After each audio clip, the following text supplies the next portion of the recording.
महर्षि वाल्मीकि कहते हैं उत्तरोत्तर युक्ति नाम वक्ता वाचस्पतिर यथा। उत्तरोत्तर युक्ति नाम, हर उक्तियों का उत्तर देने का सामर्थ्य राम जी के अंदर है। ऐसे भगवान श्री राम और राम जी सामाजिक व्यवहार में भी बहुत प्रवीण हैं। लौकिके समयाचारे कृतकल्पो विशारदः। लौकिक व्यवहार में, समयाचार में, शिष्टाचार में राम जी बड़े प्रवीण हैं। और इसके साथ साथ हमारे रघुनाथ जी बड़े रसिक भी हैं।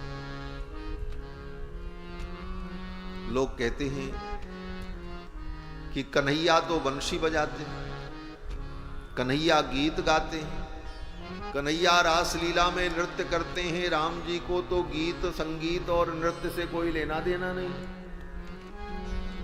लेकिन नहीं, महर्षि वाल्मीकि कहते हैं कि राम जी वैहारिकाणाम शिल्पाणाम विज्ञातार्थ विभागविद। जितने वैहारिक शिल्प हैं, वैहारिक शिल्प माने बिहार की में प्रयोग होने वाली कलाएं, बिहार माने आनंद, रसमयी लीला, और उस रसमयी लीला में जितनी कलाएं होती हैं, नृत्य वाद्य गीत, उन सब में राम जी पर प्रवीण है, विज्ञातार्थ विभाग विद। कन्हैया तो केवल बंसी बजाते हैं और हमारे राम जी बोले मृदंग भी बजाते हैं, वीणा भी बजाते हैं, समस्त प्रकार के वाद्यों में प्रवीण, गायन में प्रवीण, समस्त कलाओं में राम जी परम प्रवीण। भगवान श्री राम के इन दिव्य गुणों को देखकर दशरथ जी के मन में हुआ, क्यों न मैं अपने राम को युवराज पद पर अभिषिक्त करूं। और ये बात दशरथ जी के मन में कब आई? बोले एक दिन दशरथ जी महाराज अपनी सभा में बैठे थे। संयोग से उसी दिन राम जी का 24वां जन्मदिन था। रामनवमी का ही दिन था। रामनवमी आने वाली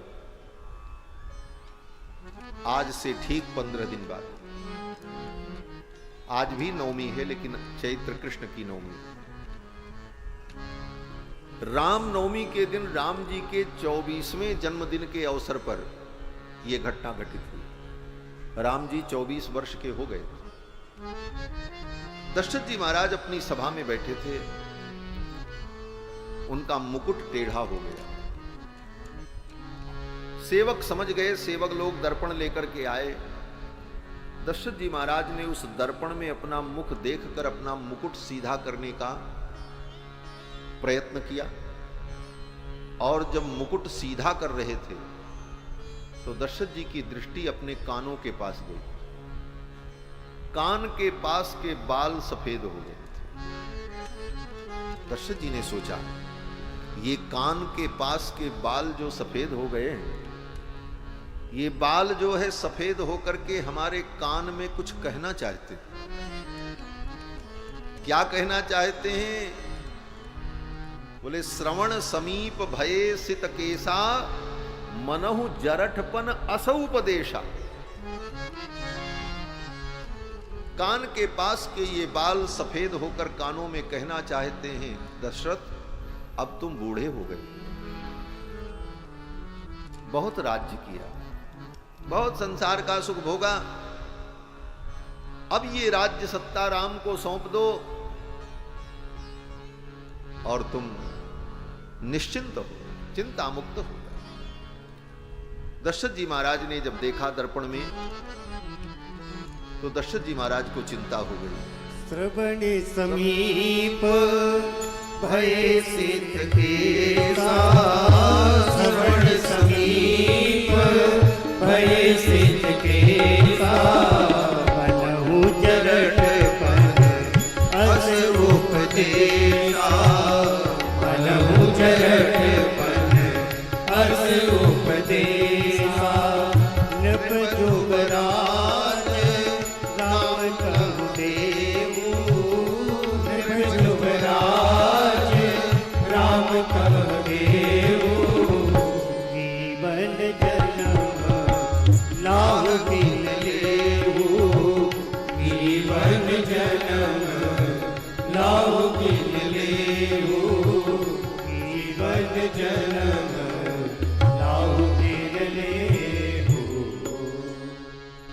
दशरथ जी ने सोचा क्यों ना मैं अपने राम को अब राजा बना दूं और मैं इस सब कार्य से मुक्त हो जाऊं। बहुत किया राज्य।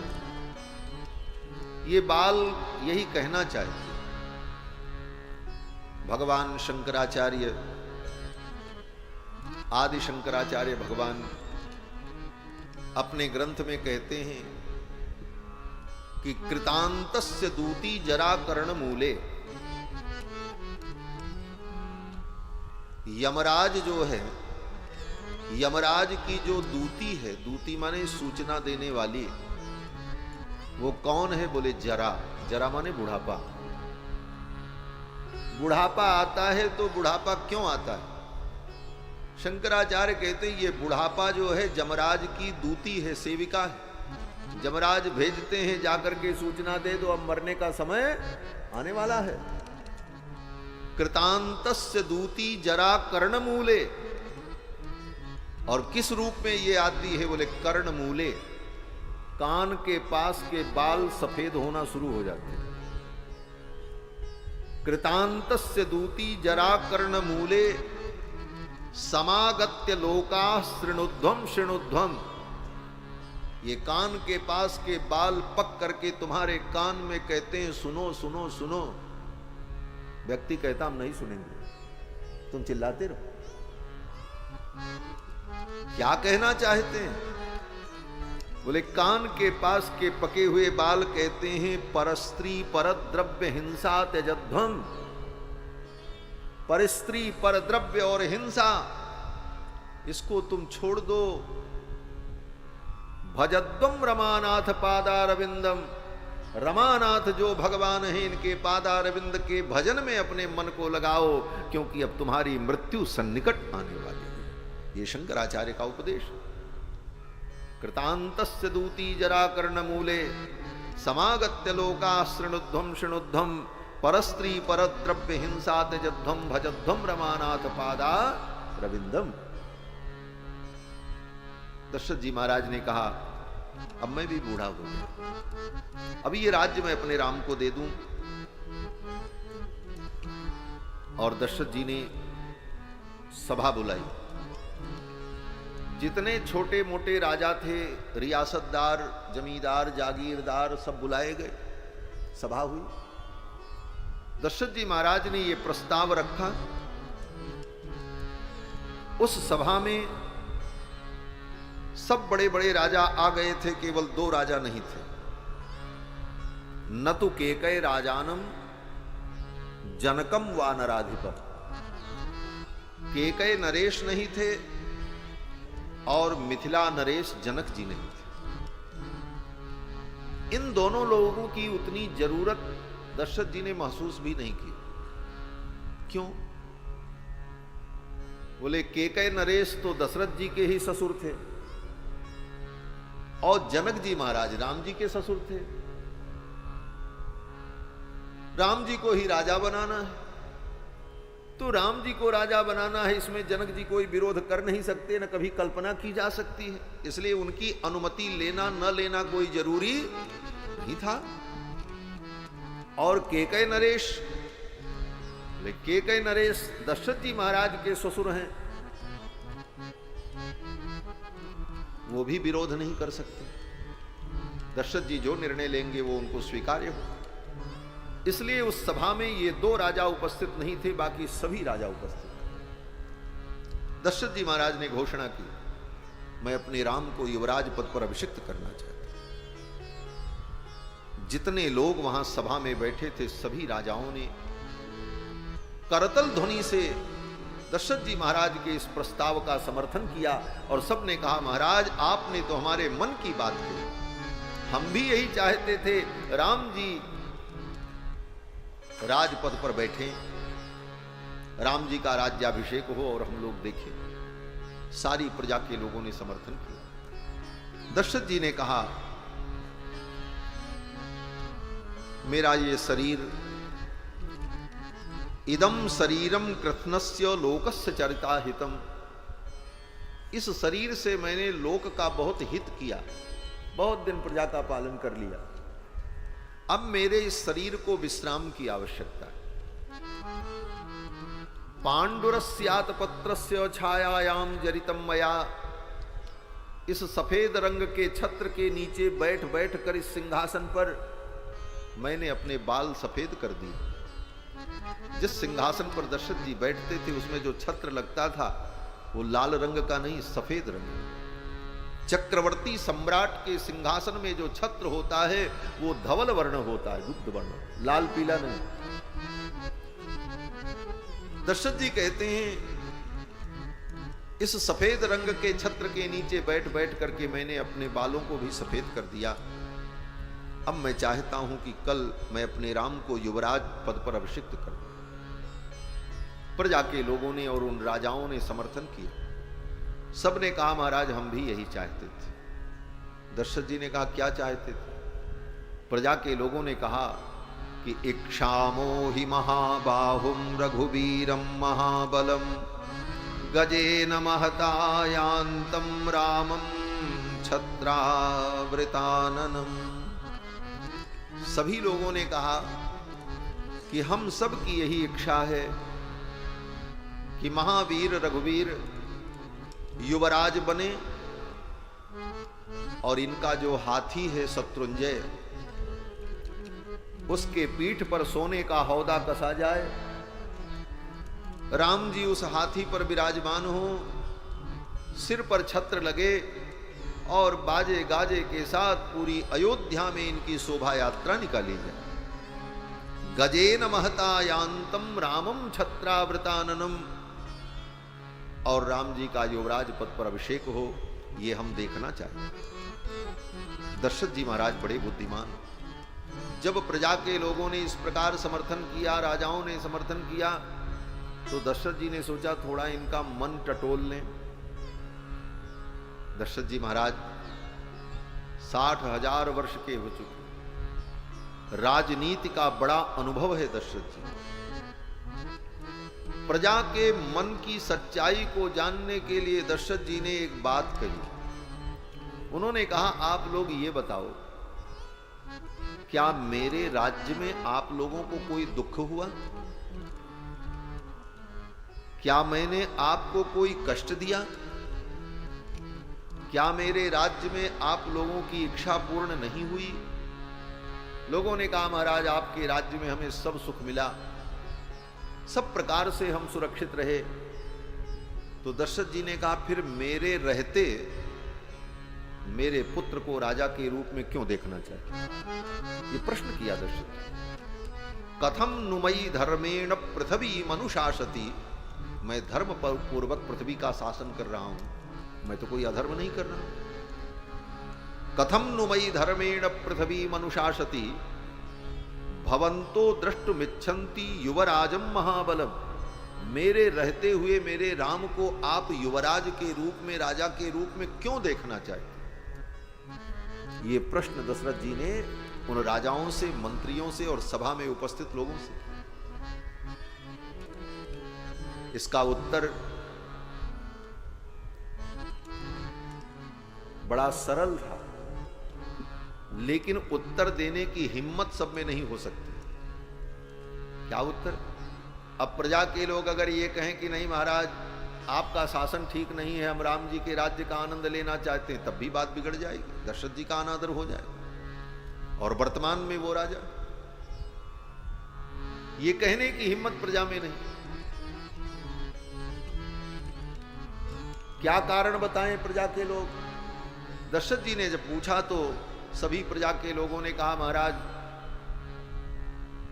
आप बुरा न माने, आपका राज्य बहुत अच्छा था, सब कुछ अच्छा है, लेकिन जो विशेषता राम जी में है, जो गुण हमारे राम जी में है, वो गुण आपके अंदर नहीं है। प्रजा ने कहा जो गुण राम जी में है वो गुण आप में नहीं है। ऐसे ही दशरथ जी के मुख पर कह दिया महाराज। और इतना ही नहीं, अयोध्या की प्रजा ने और लोगों ने कहा जो गुण राम जी में है वो गुण आप में नहीं है, और आप में ही नहीं आपके बाप में भी वो गुण नहीं था, और उनके जो बाप थे उसमें भी वो गुण नहीं था जो गुण हमारे राम में। प्रजा के लोगों ने कहा जो गुण मेरे राम जी में है वो गुण आप में नहीं है। आप महान हैं, पराक्रमी हैं, वीर हैं, हम मानते हैं, लेकिन जो गुण राम जी में है वो आप में नहीं। आपके पिताजी में भी वो गुण नहीं था, उनके पिताजी में भी वो गुण नहीं था। और तो और प्रजा के लोगों ने कहा इक्ष्वाकुभ्योपि सर्वेभ्यो यतरिक्तो विषाम पते। इस इक्ष्वाकु वंश में कोई ऐसा राजा नहीं हुआ जिसके अंदर राम जी जैसा गुण है। वो गुण मेरे राम जी। ऐसे राम को हम राजा के रूप में देखते। हम प्रभु श्री राम के राज्य का सुख अनुभव करना चाहते हैं। आपका राज्य तो बहुत देख लिया। अपने पुत्र राम की ये प्रशंसा सुनकर दशरथ जी बड़े प्रसन्न हुए। प्रजा के लोगों ने कहा महाराज, हमारे घर में कोई विपत्ति पड़ती है, कोई संकट आता है, तो आपको सूचना मिलती है तो आप सेवकों को भेजते हैं, सहायता भेजते हैं। ये आपकी करुणा है। लेकिन राम जी का स्वभाव क्या है? प्रजा के लोगों ने कहा व्यसनेषु मनुष्याणाम भृशं भवति दुःखितः। हमारे घर में कोई संकट आ जाए तो आपके सेवक, आपके सिपाही बाद में पहुंचते हैं, राम जी हमारे पहले आ जाते हैं, हमारे पास आकर के हमारा दुख पूछ लेते हैं। इतना ही नहीं, उत्सवेषु च सर्वेषु पितेव परितुष्यति। हमारे घर में ब्याह पड़े, मेरी बेटी का ब्याह हो, मेरे बेटे का व्रतबंध हो, तो आपके यहां से जो नेक न्यौछावर मिलती है वो तो अलग बात है, लेकिन हमारे घर कोई उत्सव हो तो राम जी पहले ही आकर के खड़े हो जाते हैं और घर के अभिभावक बनकर के खड़े रहते हैं। जब तक सारा कार्य संपन्न न हो जाए तब तक राम जी वहां से हटते हैं। ये प्रजा के लोग, ये सब वाल्मीकि रामायण में महर्षि वाल्मीकि। उत्सवेषु च सर्वेषु पितेव परितुष्यति। जैसे पिता उत्सव में सारी जिम्मेदारी संभाल लेता है, बच्चे आनंद से उत्सव का आनंद लेते हैं, उसी तरह हमारे घर में कोई उत्सव हो तो सब कुछ राम जी आकर के संभाल लेते हैं। और प्रजा के लोगों ने कहा कि आप इनको राजा बनाएंगे तो इनके ऊपर कोई आप उपकार नहीं करेंगे कि आपने राम जी के ऊपर बहुत बड़ा उपकार कर दिया, इनको राजा बना। प्रजा के लोगों ने कहा सत्रस्त्रैलोक्यमप्येष भोक्तुम किम नु महीमिमाम। प्रजा के लोगों ने कहा राम जी के अंदर वो गुण है, वो दिव्यता है, वो शक्ति है, वो सामर्थ्य है कि ये सारे त्रिलोकी पर शासन करने का सामर्थ्य रखते हैं। ये धरती इनके लिए क्या है? धरती का शासन पाकर के राजा बनकर के राम जी का मान नहीं बढ़ेगा, अपितु राम जी के राजा बनने से ये धरती आनंदमयी हो जाए। इसलिए हम चाहते हैं कि राजा। प्रजा के लोगों ने कहा, अब एक बार महर्षि वाल्मीकि यहां पर राम जी के परत्व का फिर वर्णन करने जा रहे हैं। राम जी परम तत्व हैं, लेकिन वाल्मीकि जी बड़े रहस्यमय ढंग से बस प्रस्तुत करते हैं। वाल्मीकि जी कहते हैं, प्रजा के लोग दशरथ जी से कहने लगे कि नास्य क्रोधः प्रसादश्च निरर्थोस्ति कदाचन। राम जी का क्रोध और राम जी की कृपा, ये दोनों कभी व्यर्थ नहीं हुए। इसलिए हमारे राम को आप राजा बना दो। ये दो बातें बड़ी महत्वपूर्ण हैं। राम जी का क्रोध और राम जी की कृपा ये कभी व्यर्थ नहीं होती। इसका मतलब बोले जिसका क्रोध और जिसकी कृपा कभी व्यर्थ न हो वही परमात्मा हो सकता है, दूसरा परमात्मा नहीं हो सकता। जिसकी कृपा व्यर्थ हो जाए और जिसका क्रोध व्यर्थ हो जाए वो भगवान नहीं हो सकता। भगवान का मतलब है कि जिसका क्रोध और जिसकी कृपा दोनों कभी निरर्थक न हो। क्रोध तो ब्रह्मा भी करते हैं, लेकिन क्या कर पाते हैं? ब्रह्मा जी का वेद चुरा करके लेकर के भाग गया दैत्य। ब्रह्मा जी ने बहुत क्रोध किया लेकिन उसका कुछ नहीं बिगाड़ पाए, क्रोध निरर्थक हो गया। क्रोध तो हम आप भी करते हैं लेकिन किसी का क्या बिगाड़ पाते हैं, कुछ कर पाते हैं? कृपा हमारे आपके अंदर भी है, दया का भाव आता है कि हम इनके ऊपर कृपा करें, इनके ऊपर दया करें, इनका कल्याण करें, लेकिन सामर्थ्य नहीं। दुनिया के दुख को देखकर हम दुखी हो जाते हैं लेकिन कुछ करने का सामर्थ्य नहीं। तो जिसका क्रोध और जिसकी कृपा कभी निरर्थक न हो वो कौन हो सकता है? बोले वो भगवान हो सकते हैं और दूसरा कोई नहीं हो सकता। प्रजा के लोगों ने कहा राम जी का क्रोध और इनकी कृपा कभी निरर्थक नहीं होती। लोगों ने कहा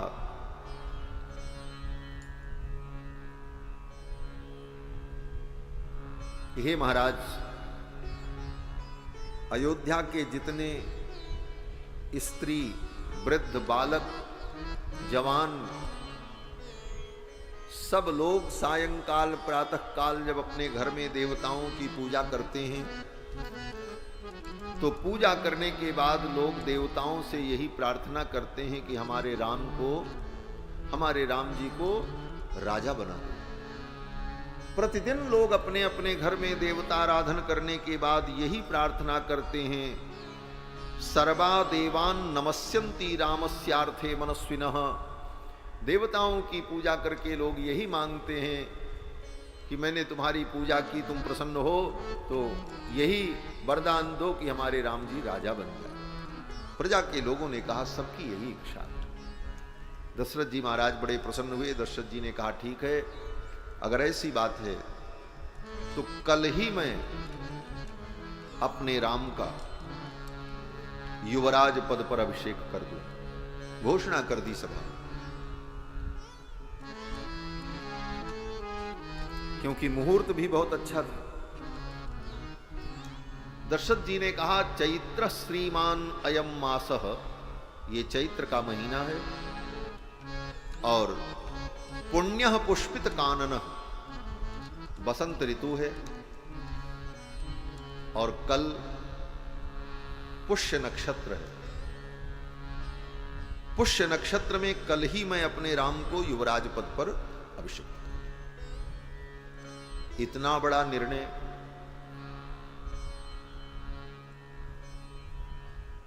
और दशरथ जी ने तुरंत घोषणा कर दी कल ही मैं राजा बनाऊंगा। इतनी भी क्या जल्दी थी? 10 दिन 15 दिन आगे का कोई मुहूर्त बनता, बहुत बड़ी तैयारी होती। दशरथ जी ने कहा नहीं, कल ही मैं राम को युवराज पद पर अभिषिक्त करूंगा। जितना जल्दी हो सके अपने जीवन की सत्ता को राम जी के हाथों में सौंप, ये इसका संकेत। कल का कोई ठिकाना नहीं है। जितना जल्दी हो सके अपने हृदय के सिंहासन पर राम जी को विराजमान करके उनका राज्याभिषेक कर दो। तुम अपनी सत्ता उनके चरणों में सौंप दो, क्योंकि कल का कोई ठिकाना नहीं। सच पूछो तो दशरथ जी महाराज चूक गए। कल मैं राम जी का राज्याभिषेक करूंगा, ये घोषणा ही गलत हो गई। दशरथ जी को कहना चाहिए था अभी इसी समय मैं राम का राज्याभिषेक कर दूं।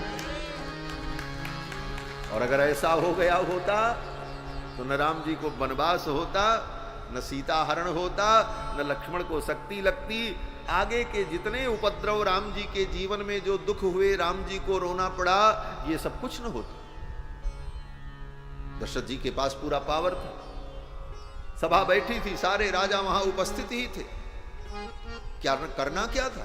दशरथ जी यही कहते इसी समय मैं राम को युवराज पद पर अभिषिक्त कर रहा हूं, और बुला करके बैठाकर मस्तक पर तिलक कर देते, आशीर्वाद दे देते। चारों तरफ से जयघोष की ध्वनि प्रकट हो जाती, राम जी का राज्याभिषेक उसी क्षण हो जाता। लेकिन दशरथ जी ने कहा कल करेंगे, कल पर टाल दिया। कल पर टालने का परिणाम क्या हुआ, वो आगे की कथा। ये बात अलग है कि राम जी का अवतार जिस प्रयोजन से हुआ है, दुष्टों के संहार के लिए राम जी राजा बनकर के अयोध्या में बैठ जाते तो वो काम न होता। बोले तब भी वो काम हो सकता था, राम जी के लिए असंभव क्या, वो अयोध्या में रह करके रावण को मार देते, सब हो जाता। ऐसा कुछ नहीं कि राम जी का वनवास न होता तो रावण का वध कैसे होता, दुष्टों का संहार कैसे होता, बोले सब हो जाता। तो फिर ऐसी लीला राम जी ने क्यों की? बोले राम जी इस लीला से हमें शिक्षा देते। राम जी का चरित्र हमें पग पग पर शिक्षा देता है कि किस परिस्थिति में हमें किस प्रकार चिंतन करना है और क्या करना उचित है। दशरथ जी ने कल के ऊपर डाला और परिणाम वो कल आया नहीं। राम जी का राज्याभिषेक नहीं हो पाया। इसीलिए संतों ने कहा काल करे सो आज कर, काल करे सो आज कर, आज करे सो अब, पल में परलय होएगी बहुरी करोगे कब। और अच्छे काम को तो कल पे नहीं टालना चाहिए, अच्छा काम तो अभी करो, जितना जल्दी हो सके, उसे टालना नहीं। दशरथ जी महाराज ने कल के लिए कहा, सभा के लोग बड़े आनंदित हुए। दशरथ जी महाराज ने अपने मंत्री सुमंत्र से कहा कि जाकर के राम को सूचना दे दो, मैं राम से मिलना चाहता हूं, राम को मेरे पास बुलाया जाए। सुमंत्र जी महाराज गए, जाकर के भगवान श्री राम को बताया, महाराज ने आपका स्मरण किया। भगवान श्री राम चल पड़े अपने महल से। जब चले तो भगवान श्री राम को देखकर अयोध्या के लोग अपलक नेत्रों से राम जी को निहारने लगे। चंद्रकांताननं रामम अतीव प्रिय दर्शनम, रूपौदार्य गुणैः पुंसाम दृष्टि चित्तापहारिणी। राम जी का सौंदर्य कैसा है, अब यहां पर भगवान के सौंदर्य का वर्णन। चंद्रकांताननं रामम, चंद्रमा की जैसी धवल कांति है, चंद्रमा के समान जिनके मुख की कांति है, ऐसे रघुनाथ जी चंद्रकांताननं रामम। अतीव प्रिय दर्शनम, जिनका दर्शन अत्यंत प्रिय है लोगों को। ये उपमा राम जी के लिए उचित नहीं है, लेकिन वाल्मीकि महर्षि की मजबूरी है, उपमा लावें तो कहां से लाऊं।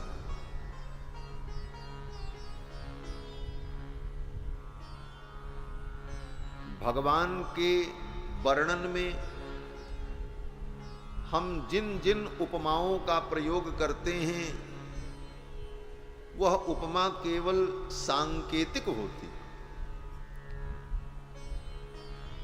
कहते हैं भगवान का मुख कैसा है, बोले भगवान का मुख कमल। क्या वस्तुतः भगवान का मुख कमल के समान? कमल तो तुच्छ है, कमल जड़ है, कमल पृथ्वी का विकार है। पृथ्वी के जल तेज वायु आकाश, इन 5 तत्वों का विकार कमल है। और भगवान का मुखमंडल कहीं कोई तुलना नहीं है, लेकिन हमारे पास शब्द का दारिद्र्य है। दूसरे शब्द हम कहां से लाएं, मजबूरी तो इस बात की। वर्णन करें तो कहां से करें, शब्द कहां से मिलेगा? इन्हीं शब्दों का तो प्रयोग करके काम चलाना पड़ेगा। ये काम चलाऊं सरकार बनानी पड़ेगी। हां, ये भाव जब हृदय में आता है तो कभी कभी ये कहना पड़ता है कि भगवान कैसे हैं? बोले भगवान भगवान जैसे हैं। भगवान जैसा कोई है ही नहीं है, कहां से उपमा लाएं? इसीलिए गोस्वामी जी कहते हैं रघुबर छवि के समान रघुबर छवि के समान रघुबर मुख बनिया, मुख चलत रामचंद्र बाजत पैजे। भगवान के मुख के समान तो भगवान का ही मुख। अब जो कवि लोग वर्णन करते हैं चंद्रमा के समान मुख, अत्यंत सुंदर मनोहर मुख, गंधर्वराज प्रतिमम, ये सब उपमाएं केवल सांकेतिक, वस्तुतः भगवान इन सब से विलक्षण है। महर्षि वाल्मीकि कहते हैं चंद्रकांताननम रामम अतीव प्रिय दर्शनम, रूपौदार्य गुणैः पुंसाम दृष्ट चित्तापहार। राम जी का सौंदर्य इतना अद्भुत है कि देखने वाले का चित्त और दृष्टि दोनों का हरण हो जाता है। किसका? यहां पर महर्षि वाल्मीकि कहते हैं पुंसाम। पुंसाम माने पुरुषों का भी। चंद्रकांताननम रामम अतीव प्रिय दर्शनम रूपौदार्य गुणैः पुंसाम अपि दृष्ट चित्तापहारिण। क्या बात है?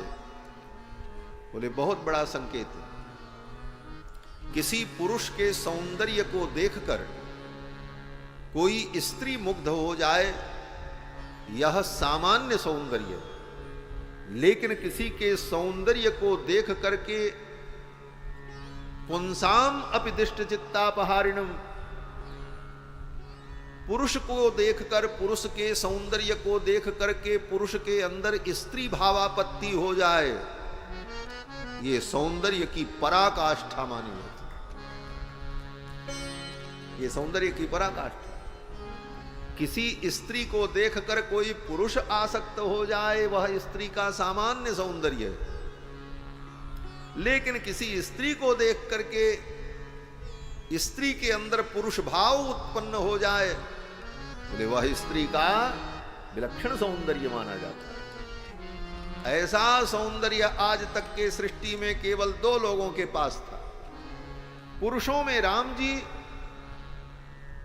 और स्त्रियों में द्रौपदी। महाभारत की द्रौपदी जिसको कहते हैं द्वापर युग। ऐसी स्थिति संसार के पुरुषों में आज तक केवल राम जी में देखी गई, और स्त्रियों में द्रौपदी में। द्रौपदी कितनी सुंदर थी, उनका सौंदर्य कैसा विलक्षण था। भगवान की ही योग माया है द्रौपदी। द्रौपदी साधारण नहीं थी, द्रौपदी साक्षात भगवान की योग माया थी। महाभारत युद्ध जब समाप्त हुआ तो बड़ी प्रशंसा चल रही थी। लोगों ने कहा इतने बड़े बड़े वीरों को किसने मारा, तो सब लोग कह रहे थे अर्जुन के बाण से मरे, अर्जुन के बाण से मरे। जिसका सिर फूट जाए बोले भीम की गदा से मरे। सब लोग भीम अर्जुन इनकी सबकी प्रशंसा कर रहे थे। भगवान ने कहा किस आधार पर आप लोग कह रहे हैं कि इस युद्ध में अर्जुन और भीम का पराक्रम प्रकट हुआ? देखा तो किसी ने नहीं वहां जाकर। तो इस युद्ध में सबसे बड़ा पराक्रमी व्यक्ति कौन था, यह कैसे तय हो? भगवान कृष्ण ने कहा चलो मेरे साथ मैं बताता हूं। भगवान कृष्ण सबको लेकर के चले, युधिष्ठिर को, अर्जुन को, नकुल सहदेव को। युद्ध समाप्त हो चुका था। गए कुरुक्षेत्र में एक कटा हुआ सिर लटक रहा था, पेड़, बर्बरीक का सिर। बर्बरीक को भगवान ने वचन दिया था। बर्बरीक ने कहा था कि मैं इस युद्ध को देखना चाहता हूं, तो भगवान ने कहा ठीक है, तुम्हारा सिर रहेगा, तुम जिंदा रहोगे और देखते रहोगे। जब महाभारत युद्ध समाप्त हो जाएगा तो तुम्हारी मृत्यु हो जाएगी। वो कटा हुआ सिर जिंदा था और पूरे महाभारत युद्ध को देखा। सब लोग पहुंचे। भगवान कृष्ण ने कहा इनसे पूछो, ये बताएंगे, ये युद्ध के दृष्टा हैं। बाकी तो सब लड़ने में लगे थे। पूरा युद्ध अगर किसी ने देखा है तो बर्बरीक ने देखा, इनसे पूछो। पूछा इस युद्ध में सबसे बड़ा वीर कौन, किसने पराक्रम प्रकट किया? तो बर्बरीक ने कहा किसी ने कोई पराक्रम प्रकट नहीं किया, न अर्जुन ने किया, न भीम ने किया, न युधिष्ठिर ने किया, न भीष्म पितामह ने किया। बोले तब बर्बरीक ने कहा मैंने अपनी आंखों से देखा, इस युद्ध में केवल 2 लोगों का पराक्रम दिखाई पड़ रहा था। एक भगवान कृष्ण का सुदर्शन चक्र चल रहा था सबके सिर का छेदन करता हुआ, और उसके पीछे पीछे द्रौपदी खप्पर लेकर के उन वीरों के रक्त का पान करती हुई महामाया युद्ध में चल रही थी। इसके अलावा कुछ नहीं। ये द्रौपदी भगवान की साक्षात महामाया थी। उस महामाया को तृप्त करने के लिए ही इतना बड़ा महाभारत युद्ध हुआ। बर्बरीक ने कहा सुदर्शन चक्र चल रहा था कृष्ण का, और बड़े बड़े वीरों का सिरच्छेद हो रहा था, और खप्पर लिए हुए द्रौपदी उन वीरों के रक्त का पान करके तृप्त करती हुई उस कुरुक्षेत्र में नृत्य कर रही। ये द्रौपदी साधारण स्त्री नहीं थी। दुनिया कुछ भी कह ले, वो पांचाली 5 पुरुषों की पत्नी, और दुनिया के बाद इतिहासकार लोग मनमानी बातें कहें, लेकिन द्रौपदी साक्षात भगवान की योग माया थी। द्रौपदी की बड़ी है, मैं जानता हूं कृष्ण तुम मुझे निरुत्तर कर दोगे, परंतु ये धर्म नहीं है। भगवान ने कहा तुम नहीं समझ पाओ। भीम ने कहा आप समझाओ अगर मैं नहीं समझ सकता। भगवान ने कहा चलो। भीम को लेकर के चल पड़े।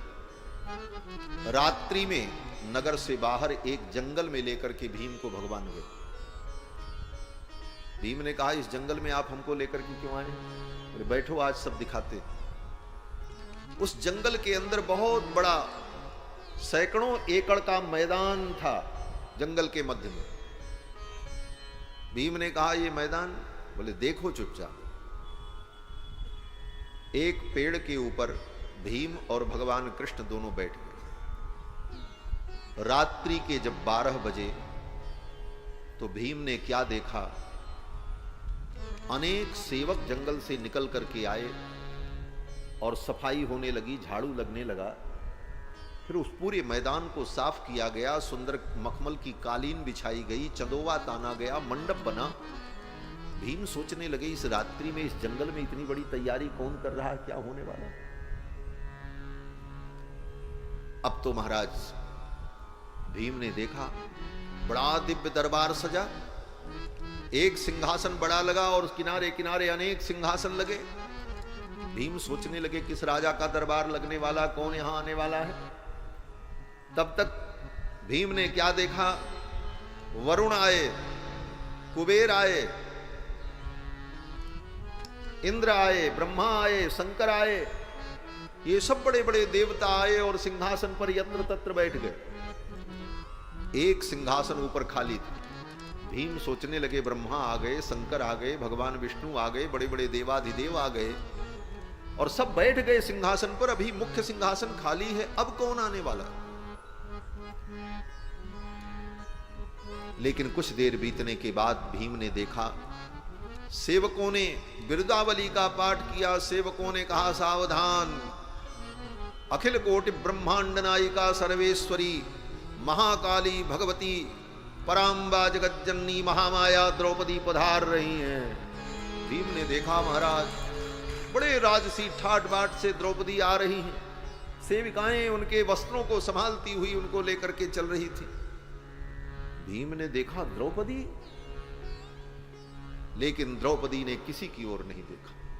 ब्रह्मा इंद्र वरुण कुबेर सब हाथ जोड़ करके नतमस्तक थे।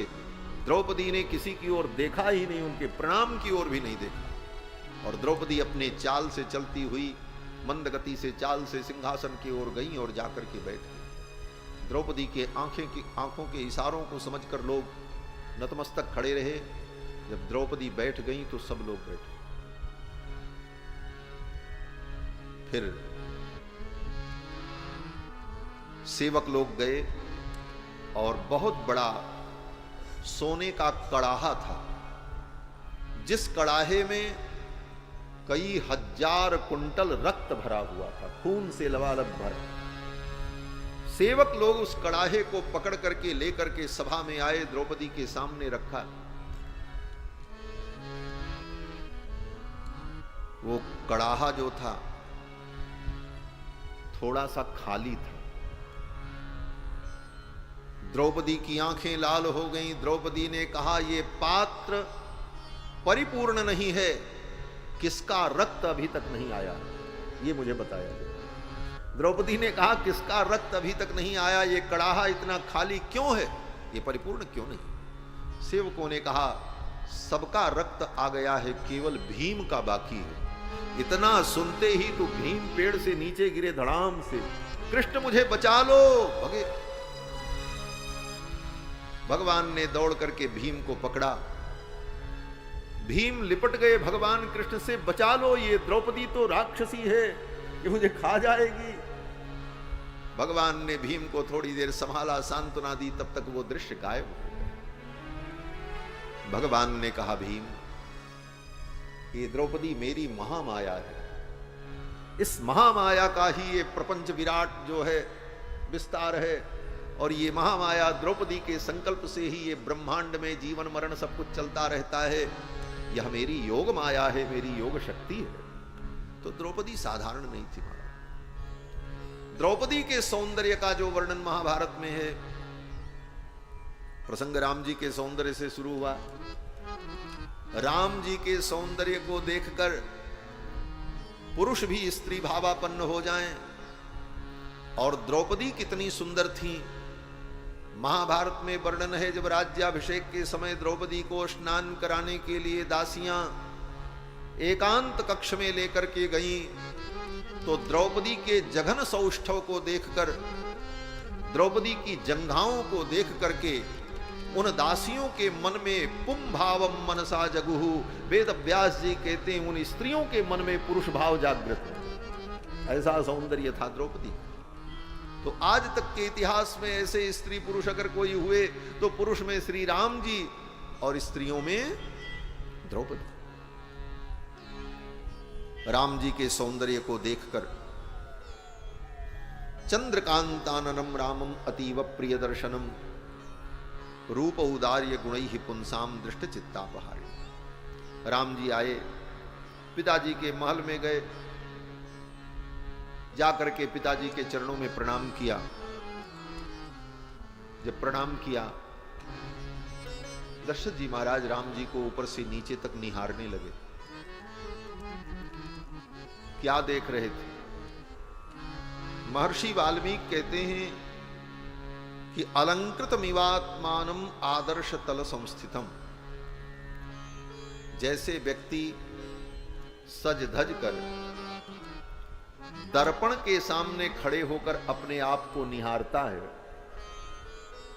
अलंकृतमिवात्मानम आदर्श तल संस्थितम। जैसे दर्पण के सामने व्यक्ति खड़ा होकर के अलंकृत होकर अपने आप को निहारता है, उसी तरह राम रूपी दर्पण में दशरथ जी मानो अपने आप को देखने लगे।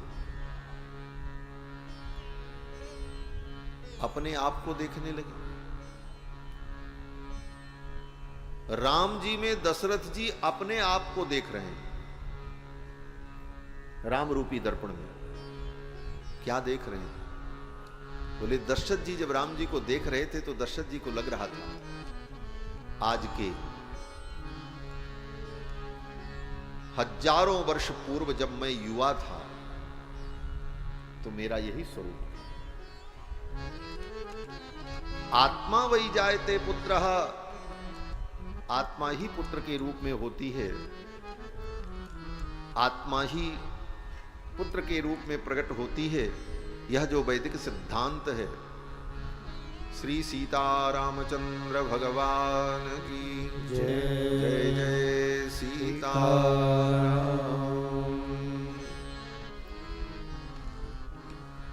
सुशील कुमार जी विराज। श्री सीतारामचंद्र भगवान की जय। हमारे परम प्रिय सुशील कुमार मिश्र जी जो मेजा से आए हैं, प्रयाग से, 2 महीने पहले आपके यहाँ श्रीमद् भागवत की कथा थी और बड़ा ही अद्भुत कार्यक्रम हुआ था। हमारे स्नेह के कारण, प्रेम के कारण सपरिकर आप पधारे। आपके लिए मंगल कामना विराजित। तो मैं निवेदन कर रहा था कि दशरथ जी महाराज भगवान श्री राम में अपने आप को देख रहे थे। अलंकृतमिवात्मानम्